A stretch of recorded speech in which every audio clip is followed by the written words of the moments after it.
the global estimation of robotic arm industry size is $48 billion, out of which $16 billion is robotic arm, 33%, right? Remaining 60 plus, 66 plus percent is just 2/3 of it's just is about integration, right? And that's also slowing down.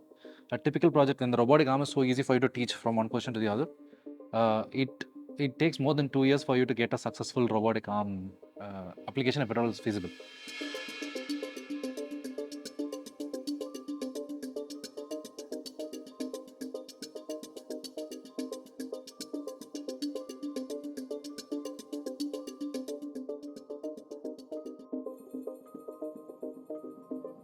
In most of the cases where you have to make the robot record and play back a particular position, they're really good at doing that. So you take a joystick, you record this position, you make it go to that. It'll repeat with 20 micron precision. At least that's what most of the robots are, industrial robots claim. Except it also puts a lot of pressure on the engineers to ensure that the part is also presented in the 20 micron or 0.2 mm of precision. And forcing an engineering outcome to present a part in a very fixed orientation kind of limits the way you can engineer all of it, because not all parts will present themselves in a very convenient fashion. The only way dynamism would come is if you bring vision on top of robotic arm, but putting a vision on top of robotic arm is not a new thing. People had been doing that for ages. What is the purpose of vision? Hey, robot, if he has to go, and the purpose of any task is to manipulate an object. Physical task is you're manipulating material constantly, right?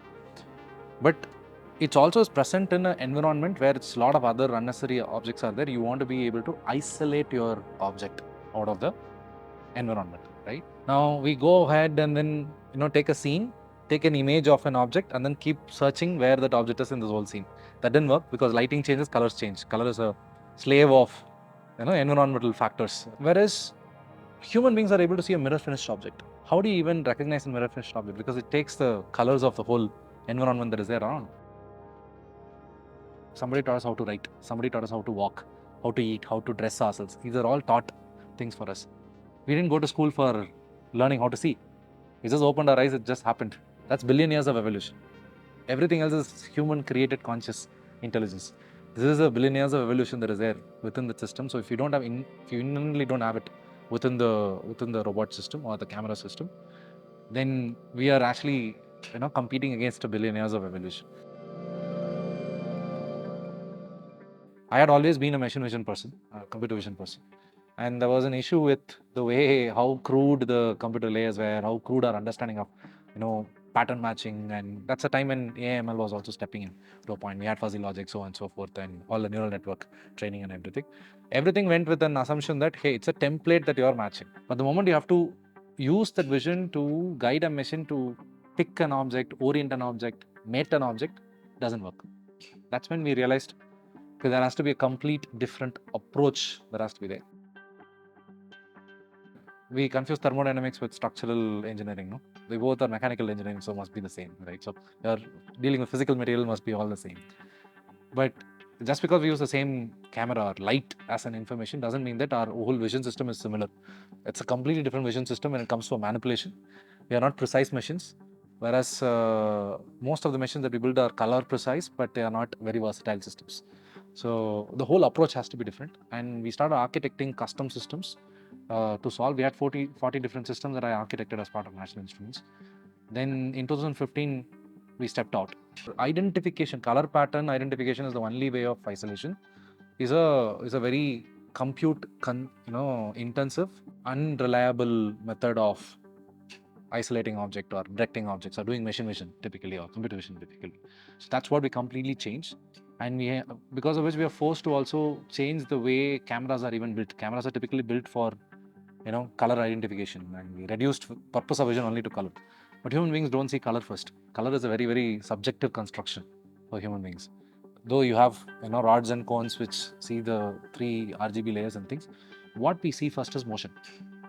And similarly, several other layers, right? That's why if something is moving, it's very hard for us to kind of, even while this is happening, somebody is walking around, it's hard for us to kind of focus. This is one of the customer demos that we were actually doing. This is for machine tending. This we did it along with the customer called Ace Micromatic that we have a partnership. So they are India's largest CNC manufacturer. Often, even to do a machine tending, you have too many varieties of objects, too many combinations and things, right? Often the parts wouldn't change when you're doing a machine tending, but why do we have to change the setup from one machine to another machine? One. And what we feed inside and then what we take out is also different always, right? And one of the biggest problems that they have is if you have variety of objects and variety of different positions and different variety of orientations, right? I can change this. You don't need any kind of structuring. The system will dynamically pick these parts without knowing what it is, but it will successfully bring it to the destination that you want to bring it to. And then also notice that how to place this particular part in this place. A human being, how he handles that is, even if there is a small variation that is there, he will just kind of loosen up his fingers and he'll try to kind of adjust to it and then take it. At the same thing, even this robot actually does, that I may not know my center is exactly precise, but this is a self-centering system. So I bring it here, but I loosen up to a point where it doesn't fall, irrespective of whatever the object that I've actually picked. Because human beings never understand XYZ coordinates, how far I am, what I am. He puts to the point where he senses that, oh, this has actually hit here, and he stops. Same factor is what the robot also actually uses for it to be.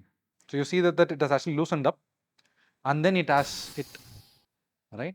And kind of feels the force, and then readjusts its finger at every point of time. These combinations matter a lot.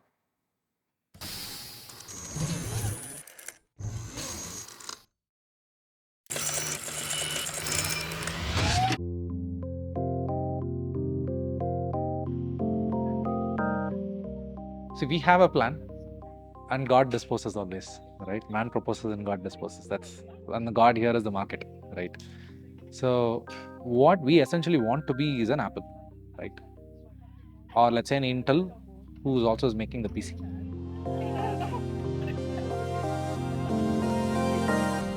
Essentially, that's where we see it, because our stacks are very tightly married to the hardware.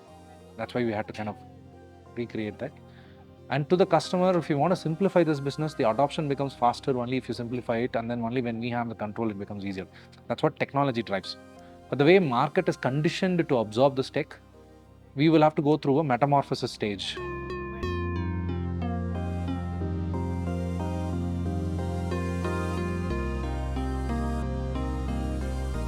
So our initial stages would be I can either do a tech invention or a business invention. I can't do a business invention at this point. I will have to piggyback on what the market already has. The way we want to go about is, one, we are opening up for reference designs and reference design partnerships with the customers, where they will pick this and then start discovering applications on top of it and do that. And in the process, we might co-develop some machinery for them and final productization for them. Whereas our product will serve as a platform. So we want to take it as a platform to our customers, where they can evolve and build things on top of it. Whereas on the other end, we will look for our software stack and the product stack to also be monetizable. I think there is geography bias. We had been 3 different instances. We had been told one of the most prominent robotic arm manufacturing organization, the global head of R&D, next to the city workers, making a mark saying that, anything that you're developing in hardware, you should have already done. One Israeli thing said the same thing, and there was one person from Carnegie, and they said the R&D engineers are not able to do. How are you guys going to do this? But what society fails to see is we are at the genesis point of something that's going to become next phenomenal thing. What transistors did to data processing, that this could actually do for factories. What electronics brought as a software industry, they're at a genesis point of standardizing an age-old process of material manipulation. 3D printer on one side is revolutionizing that. On the other side, this should be actually looked at, and that's what we are actually looking forth to. Whatever that we used to keep saying as, data is the next oil, we think object is the next data. And we had seen the data revolution. It's time to see the object revolution at this point. So we see a very bright possibilities for this industry. Left to us to how we can leverage it and then make it a success. So that's what we are looking forward to.